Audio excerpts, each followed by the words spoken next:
வணக்கம் நண்பர்களே, சிபிஎல்லின் சிந்தனை களத்திற்கு உங்களை மகிழ்வோடு வரவேற்கின்றேன். தினம் ஒரு திரவியம், மனதுக்கும் உடலுக்கும்.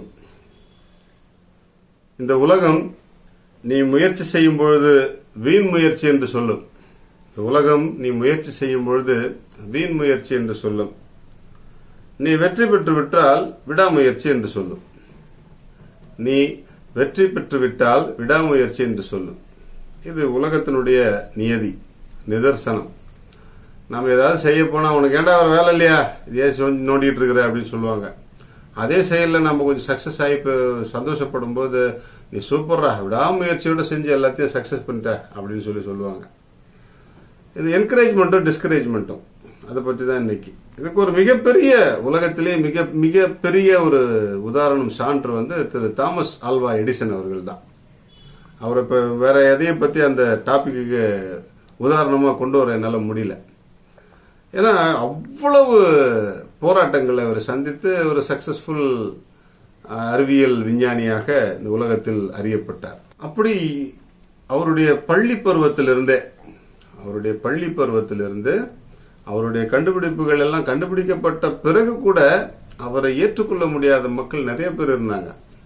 அவருடைய தாய் மட்டும்தான், அவருடைய அம்மா மட்டும்தான் அவரை உற்சாகப்படுத்தி ஊக்கமூட்டி, உன்னால் முடியும், உனக்கு என்ன தோன்றுகிறதோ செய் என்று அவரை உற்சாகப்படுத்தியதாக அவருடைய வரலாறு சொல்லுகிறது. அவர் எந்த அளவுக்கு அப்படின்னு சொன்னா, அவருடைய குறும்புத்தனம் தாங்காமல் அவருடைய வகுப்பாசிரியர் அவருடைய காதை பிடித்து திருவ, அவருடைய தந்தையும் அவருடைய காதை பிடித்து திருவ, அதனால அவருக்கு ஒரு காதை செவிடா போச்சுன்னு சொல்லுவாங்க. அப்ப எவ்வளவு துன்பத்தை அவர் ஏற்றுக்கொண்டிருப்பார். அவருடைய முயற்சிகள், பல முயற்சிகள் தோல்வியில் முடிந்தன. ஆனால் ஒவ்வொரு ஆய்வு குறிப்பும் இன்றைக்கு உலகம் முழுவதும் அறிவியல் பாடங்களில் பயன்படுத்தப்பட்டு படிக்கப்பட்டு வருகிறது. அவர் சொல்வார், எல்லா முயற்சிகளும் தோல்வி அடைந்தாலும் இறுதி முயற்சியில் நான் வெற்றி பெறுவேன் என்று உறுதியாக நம்பினார். அந்த வெற்றியும் பெற்றார்.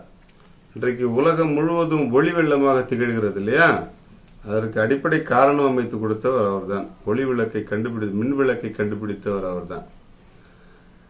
அவர் இந்த உலகத்தில் அவர் இருந்த பொழுது அவர் செய்த எல்லா முயற்சிகளையும் கிரிட்டிசைஸ் பண்ணிக்கிட்டே இருந்தாங்க எல்லாரும். நான் ஏற்கனவே சொன்னது போல வீண் முயற்சின்னு சொல்லிட்டு அவரை டிஸ்கரேஜ் பண்ணிக்கிட்டே இருந்தாங்க.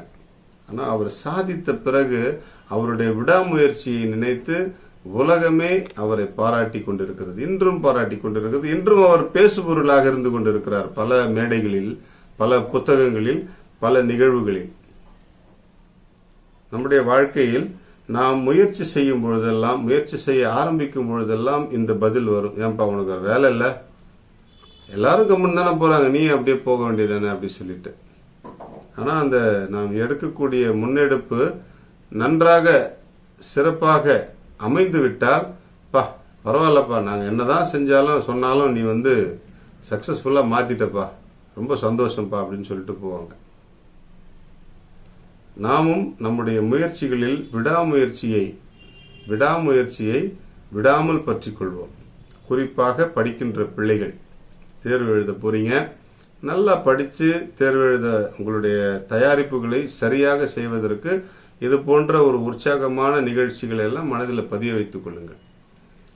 நாம் தோற்று போவதற்காக எதையுமே செய்வதில்லை, நல்லா மனசில் வச்சுக்கோ.